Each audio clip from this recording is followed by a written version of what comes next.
Now, it's actually a pretty simple step-by-step tutorial done by Apple, but I'm going to go ahead and walk you through it just in case you do have any issues or you want to know what anything is. So we're going to go ahead and swipe across right here, and it's going to bring you to the language screen. So go ahead and tap on whatever language that you are native speaking, and mine is English, so we're going to go ahead and tap on that. And then right here we have select our country or region. So you can scroll through here, select your country. Mine is the United States, so I'm going to go ahead and tap on that. And then here is where you're going to select your Wi-Fi network. So if you were to connect to any of these networks, you could just tap on it and then enter the password. Once you enter the password, then you're good to go. So if I were to tap on this, you would just enter the password right here and then tap join, and then it's going to connect to that network. So I'm going to tap cancel because I'm actually already connected to this network right here, and then we're going to tap next. So when we tap next, we get another screen for location services. So you're probably going to want to enable location services. You can see right here that it's going to allow apps like Maps and services like Spotlight Suggestions to gather and use data indicating your approximate location, which is pretty good. I mean, you're probably at some point going to want to know where something is and directions to it. So if you want that, then you're probably going to want to enable location services. So I'm going to go ahead and tap on enable location services, and this next screen is to set up the iPhone. So you have three options right here. You can set up as a new iPhone, you can restore from iCloud backup, or you can restore from iTunes backup. Now before we actually get into this, let me go ahead and mention that if you have an issue with a SIM card and it says you don't have a SIM card installed, then obviously you're going to have to put in a SIM card into your device. Now, the new iPhones will probably come with a new SIM card, so if it's not activated, it's possible you will have to call AT&T or Verizon or whoever and activate that SIM card if it's not activated. Now, if you do have a working SIM card, you can always replace it and put it into this phone, and it's going to work as long as it's a nano SIM. So now that I've said that, let's go ahead and set this up as a new iPhone. You can always, again, restore from iCloud backup or restore from iTunes backup, but we're going to set this one up as a new phone. Now here you're going to enter your Apple ID. So if you don't have an Apple ID, if this is your first iPhone, then you can create an Apple ID right here. Now if you don't want to do that at all, you can always just skip the step.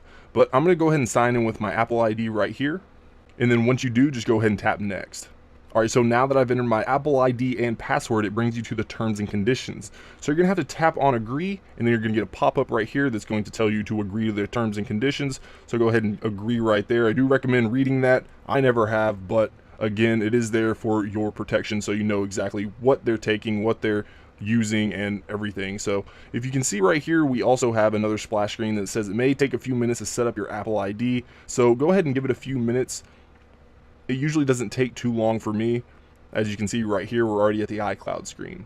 So here's where you're going to decide if you want to use iCloud or not use iCloud. So right here it says iCloud is going to let you access your music, photos, contacts, and calendars and more on all of your devices automatically. So I always use iCloud. If you don't want to use iCloud, you can always have that option, so you can tap on that. But in my case, I am going to use iCloud so I can have access to all this good stuff right here on my devices. And then right here we have Find My iPhone. So you can see right up here, if you read the first sentence, it says Find My iPhone is automatically enabled when you use iCloud. So Find My iPhone is basically going to allow you to locate your device if you've lost it. You can even, if it was stolen, delete all the content on it in case you know you're not going to get your device back. So I definitely recommend using Find My iPhone. It's a free service, and it's really, there's no downside to installing it or using it. So we're going to go ahead and tap next right here, and then we're going to see iCloud Drive. So these two options right here, upgrade to iCloud Drive or not now. Now this is actually in beta, so I wouldn't recommend upgrading to iCloud Drive if you don't know what it is or how it works or anything like that, just because again, it's a beta, so you're going to see bugs, and I really don't recommend, if you're watching this video, to walk through the tutorial of setting up your device. You don't need to upgrade to iCloud Drive. So we're going to go ahead and tap not now, and then it says, are you sure you don't want to upgrade to iCloud Drive? Tap continue, and then it's going to update the iCloud settings. So we'll give it just a minute here to do that. And then you can see we're going to our Touch ID.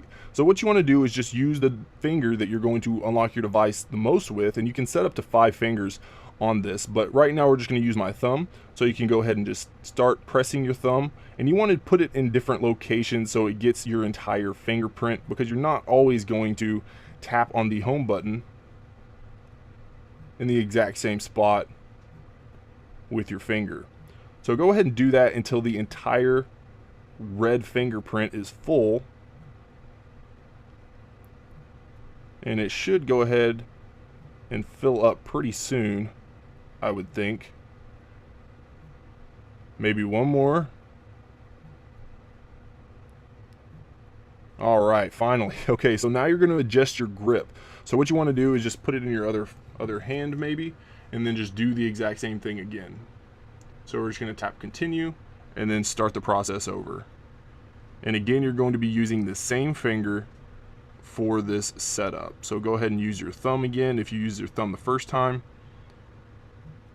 Alright, so now we're complete, and it says Touch ID is ready and your print can be used for unlocking the iPhone. So go ahead and tap continue, and then you're going to create a password. So I don't ever usually use my password as a way to protect my device, which you probably should. So go ahead and enter whatever passcode that you like. I usually just use 1111. So if you find my phone somewhere, you can probably get into my device. Now it says, are you sure you want to use this code? This code is commonly used and can be easily guessed. So of course you can always change it, or you can use the code. So I'm just going to use the code, and then it says re-enter your passcode. So just go ahead and type that in one more time. And then you'll get a loading dial right up here at the top, and it asks you if you want to use your iCloud keychain. So to set up your iCloud keychain on this phone, approve it from one of your other devices using iCloud keychain, or use your iCloud security code. So if you have another device and you want to approve this from another device, then you can just tap on that. If you want to use the iCloud security code, then you can tap on that. If you don't want to restore your passwords, you can tap right here. So I'm not going to restore my passcodes just for this setup, so we're going to go ahead and tap on that. And it says, are you sure, basically, and we're just going to tap continue. And now right here it asks, do you want to use Siri?